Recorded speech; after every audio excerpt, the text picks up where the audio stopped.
It's Tuesday, April 22nd, 2025. The cause of death is revealed for Pope Francis. Trump is very frustrated with the Supreme Court, and if it wasn't already obvious, Pete Hegseth is over the target. Next on the AM Update. We're honoring Jesus Christ. We were elected to clean up the mess of this country. You know, what a big surprise that a few leakers get fired and suddenly a bunch of hit pieces come out. Everyone should care about financial literacy. I don't think any president has the right to remove the Federal Reserve chairman. I hope they figure out how I can live forever. I like it here. With you, Charlie, drinking this and smoking pot. Fiji, I'm having a great you. time. I really can't imagine it better.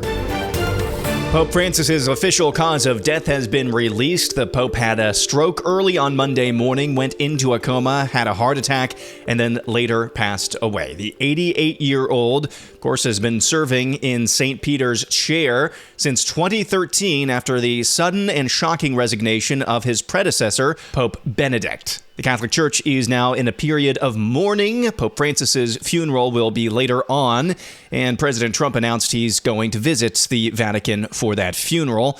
The conclave, the papal conclave, is set to convene in about 15 to 20 days if everything goes according to plans. That conclave, of course, is made up of the College of Cardinals, 135 of whom, out of the over 200, are eligible to vote. Out of those 135, Pope Francis appointed the majority of them. Now, doing a little bit of cursory research, it seems like around 15 to 20%. Again, this is all subjective here, so don't fact check me on this necessarily. It's all subjective, but doing a little bit of cursory research, it seems about 15 to 20% of those cardinals are very hardline conservatives, 15 to 20% are very liberal, and then in the middle, there's a bunch of people, a bunch of cardinals who would reject any sort of labeling, who might be more liberal on social issues and more conservative on other issues and vice versa.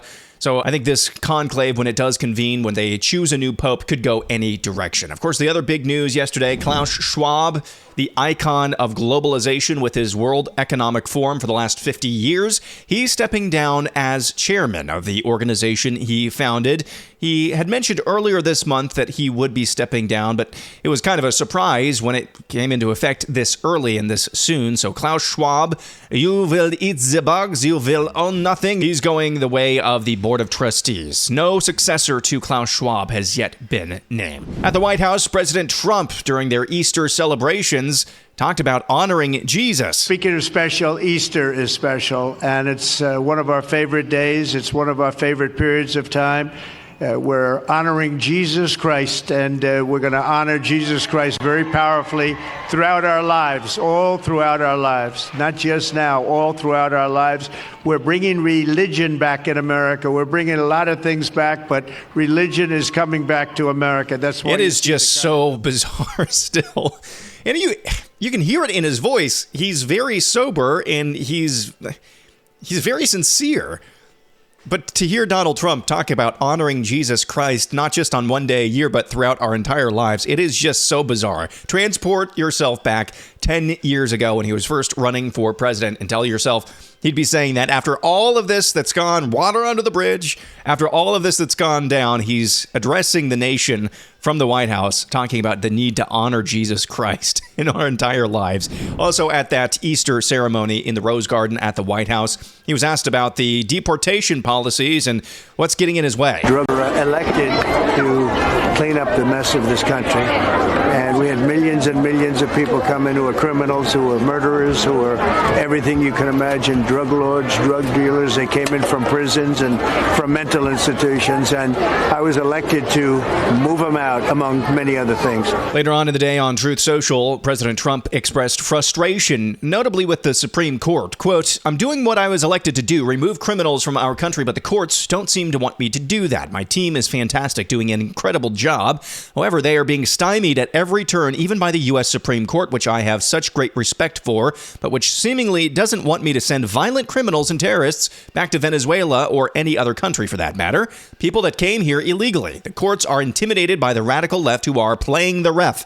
Of Great Supreme Court Justice Samuel Alito correctly wants to dissolve the pause on deportations.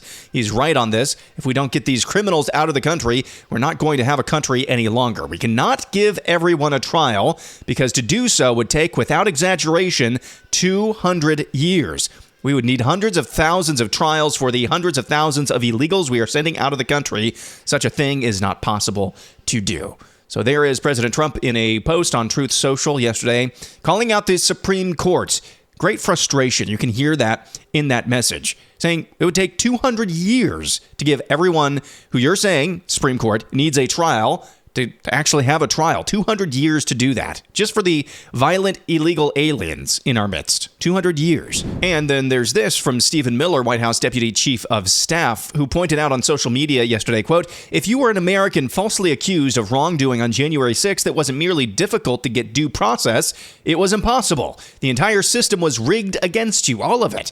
Those persecuted Americans could only dream of the due process afforded illegal aliens." Again, that's what the whole thing is. These are violent illegal aliens we're talking about here. We've not even gotten down the list to the moms and pops who are in this country illegally. We haven't even gotten down to the nonviolent ones. And even the Supreme Court has the level of Trump derangement syndrome that they can't even, with just rounding these illegal alien criminal violent. I mean, how many more adjectives can we use to describe them? Even the Supreme Court is so beleaguered by Trump derangement syndrome, they can't bring themselves to allow that. Well, if it's not already apparent, Secretary of Defense Pete Hegseth is over the target. You did a pretty good rule of thumb. Whenever your political opponents take to consistently and seemingly every week or maybe even every day writing smear jobs and hit pieces against you, it means that what you're doing is not only fundamentally transformative, it's also making a mark for the future. Well, that's the case with Pete Hegseth. Over the last few weeks, it seems like right on the dot, every few days, there's another smear job against him. The most recent, of course, was this report from the New York Times that he apparently discussed details of the strike against the Houthis in Yemen. He discussed those with family members and his own personal lawyer. That was the claim that the New York Times made. Here is Secretary of Defense Hegseth at the White House yesterday addressing that most recent story. You know, what a big surprise that a few leakers get fired and suddenly a bunch of hit pieces come out from the same media that peddled the Russia hoax. Won't give back their Pulitzers. They got Pulitzers for a bunch of lies. Pulitzers for a bunch of lies and on hoaxes time and time and time again. And as they peddle those lies, no one ever calls them on it. See, this is what the media does. They take anonymous sources from disgruntled former employees, and then they try to slash and burn people and ruin their reputations. Not going to work with me, because we're changing the Defense Department, putting the Pentagon back in the hands of warfighters, and anonymous smears from disgruntled former employees on old news doesn't matter. So I'm happy to be here at the Easter egg roll with my dad and my kids, because, you know, this is what we're doing it for. These kids right here. This is why we're fighting the fake news media. This is why we're fighting slash and burn Democrats. This is why we're fighting hoaxsters. This group, this group right here, full of hoaxsters that peddle anonymous sources from leakers with axes to grind, and then you put it all together as if it's some news story. And when we know exactly what it is. So I'm really proud of what we're doing for the president, fighting hard across the board, and I'm going to go roll some Easter eggs with my kids. Thank you very much. There must be a lot of bodies buried, metaphorically speaking, or maybe literally, I don't know, at the Department of Defense. Because Hegseth's nomination for DoD Secretary was by far the one met with the most resistance from the entrenched bureaucracy and the entrenched swamp on both sides of the aisle in the Senate. And here he is. He hasn't even been on the job 3 or 4 months, and just right on schedule, seemingly every week or every few days, there's another smear job, a hit job against him, a hit piece against him. And of course, there was stories recently, multiple staffers from Pete Hegseth, they were fired, escorted out of the building after a leak investigation.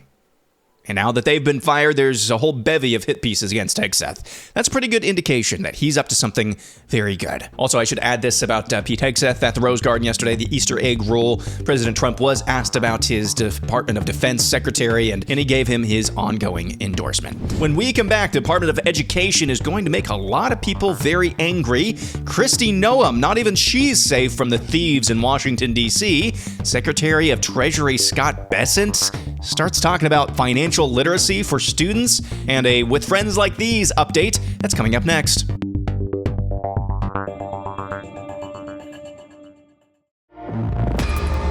The Department of Education is poised to resume collections on defaulted federal student loans in May for the first time since 2020.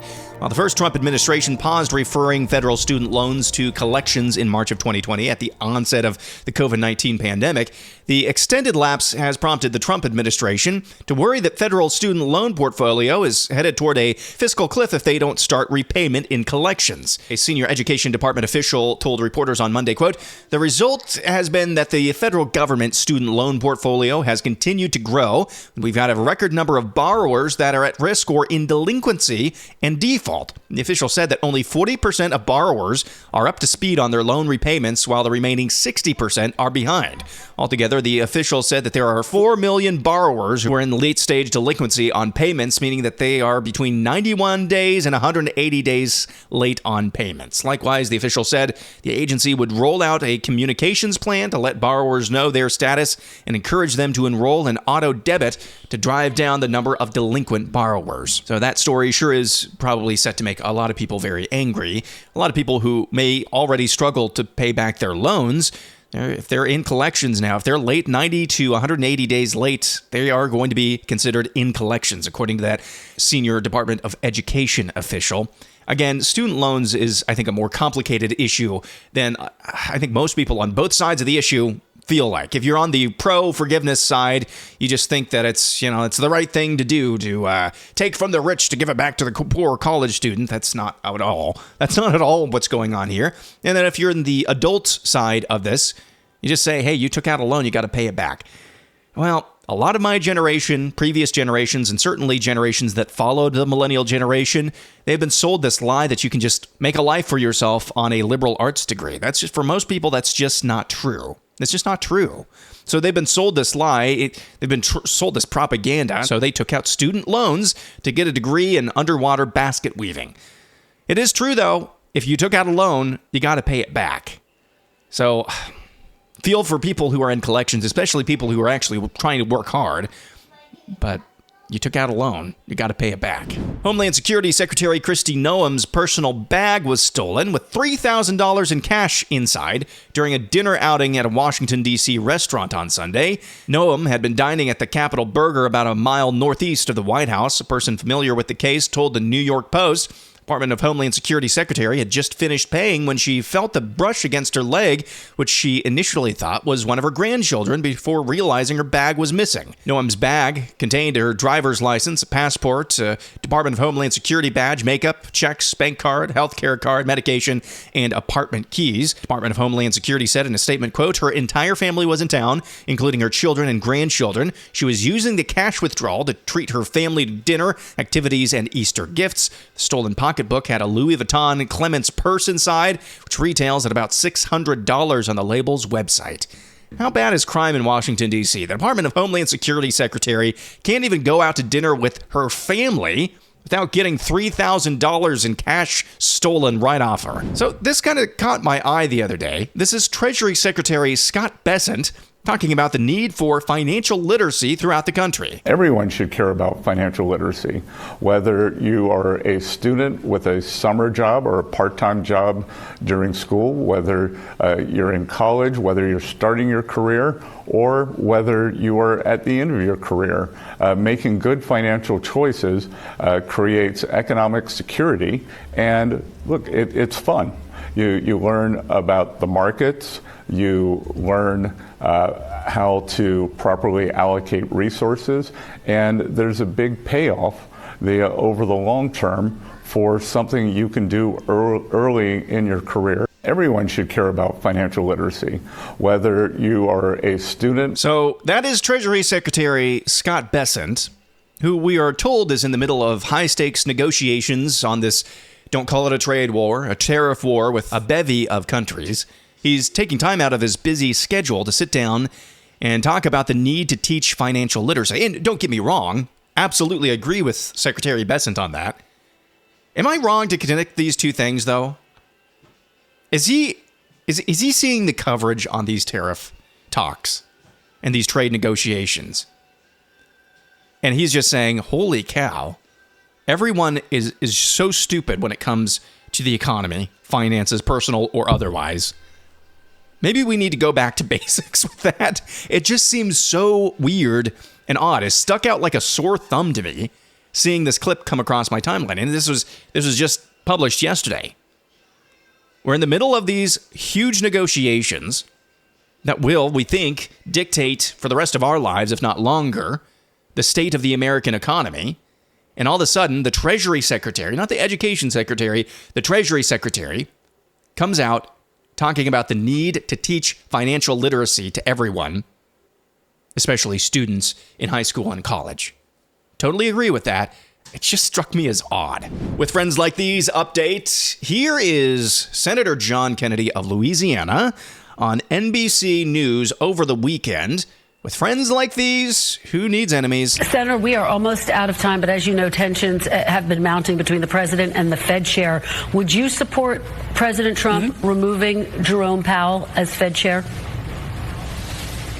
I don't think any president has the right to remove the Federal Reserve chairman. I think the Federal Reserve ought to be independent. I think that Jay Powell and President Trump need to sit down and once again have a hug and a cup of hot cocoa and work it out. My experience with Jay Powell is that he's got tiger blood.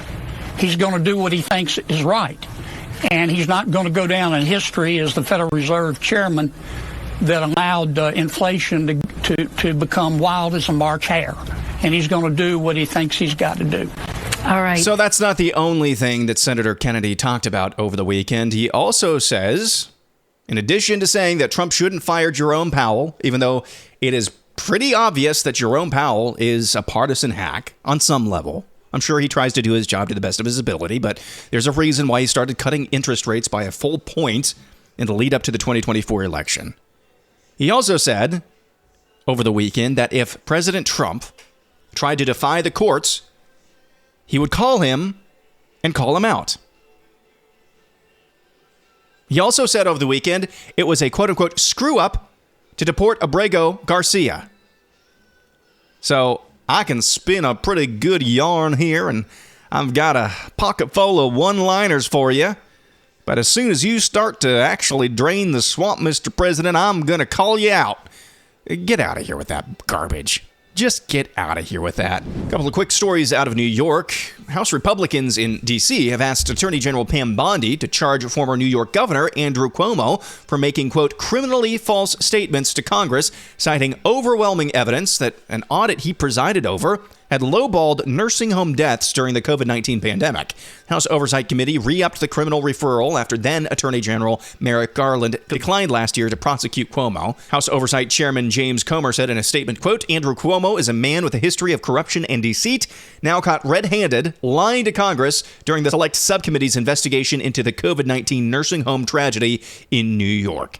Also, this is from the New York Post. Dr. Anthony Fauci's fortune doubled, hitting about $15 million between early 2019 and the end of 2023 over the course of the pandemic, including during the worst of the draconian COVID lockdowns. It's according to records obtained by a watchdog group. Fauci's net worth was about $7.6 million in January of 2019 before COVID-19 hit and surged to about $15 million by the end of 2023. 141 pages of financial disclosure forms obtained by the watchdog group opened the books, revealing that, let's just say, what a bit of serendipity. Very few people knew who Anthony Fauci was in 2019. Now, in 2023, by 2023, everyone knew. Good for him. Just Capitalist through and through. When we come back, one final segment. It's easier for a camel to pass through the eye of a needle than a rich man to enter the kingdom of heaven. What does that mean? Well, you'll hear it next.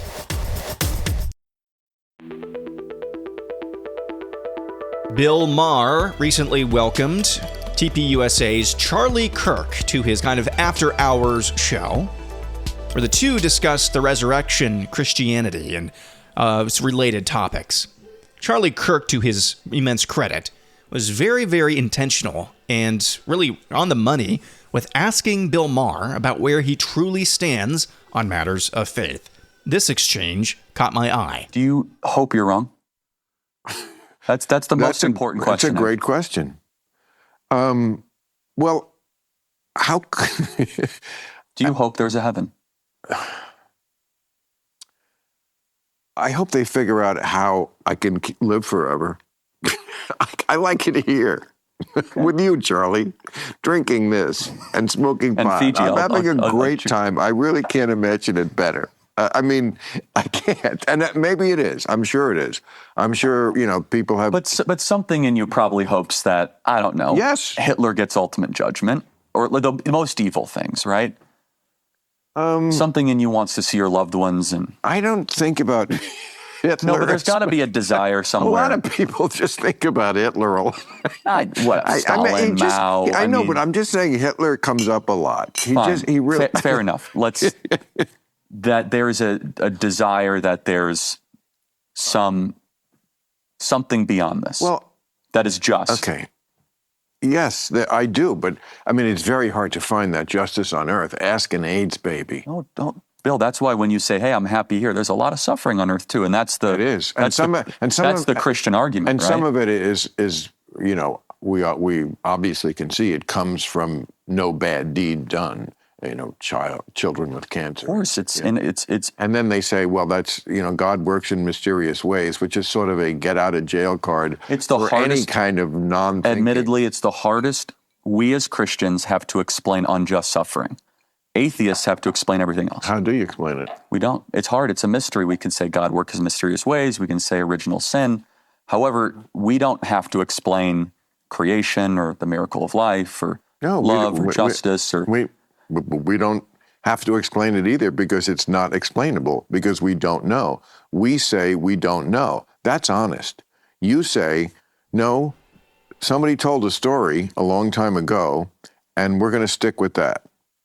That to me, I'm not trying to be insulting. You can't offend me, trust me. I mean that. So you could be as crude or as blunt. Okay, I mean that. It's not. But I find that intellectually embarrassed. That is an exchange between TPUSA's Charlie Kirk and Bill Maher, who is an atheist.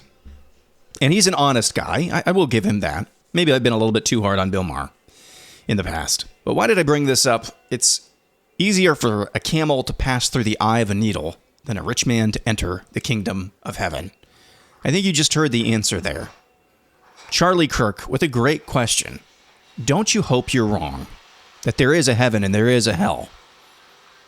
That people who escaped justice on this mortal coil will face true justice, divine justice, when they reach the afterlife. Don't you hope that is true?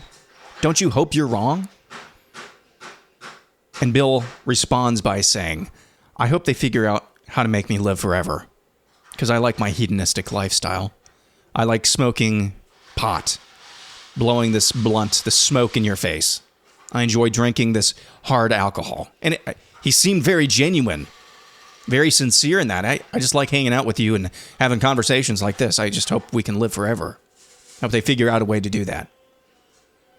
Bill Maher is very comfortable. I think that's one of the reasons why that truth, that truism from our Savior, Jesus Christ, I think that's one of the reasons behind that. It's just a matter of fact. No matter where you are in human history, no matter what vices are developed at those times in human history, if you are rich, it is just your lifestyle that you don't have to worry as much about things. It permeates your thinking so much on this terrestrial plane that it actually impacts the way you think about eternity. your riches in this mortal coil, you're thinking about riches in this mortal coil, naturally then seeps into your thinking about eternity. You don't have to worry about things on earth. You probably don't have to worry about things of eternity. I think what you just heard there is tragic and sad. For one reason, I do believe Bill Maher is trying to be as honest as he possibly can be. But that honesty is tragic. Because sooner than later, he will find out that there is an eternity, that he was wrong, that he should not have dismissed things like this. He should not have blown a puff of smoke from his blunt as he was laughing off whether or not there is eternity. That's very sobering. It's very sad. I pray that anybody who was listening to that conversation internalized some of the things that Charlie Kirk was saying in a way that Bill Maher did not. That'll do it for a Tuesday. Back at it again tomorrow. I'm Aaron McIntire, and this is the AM Update.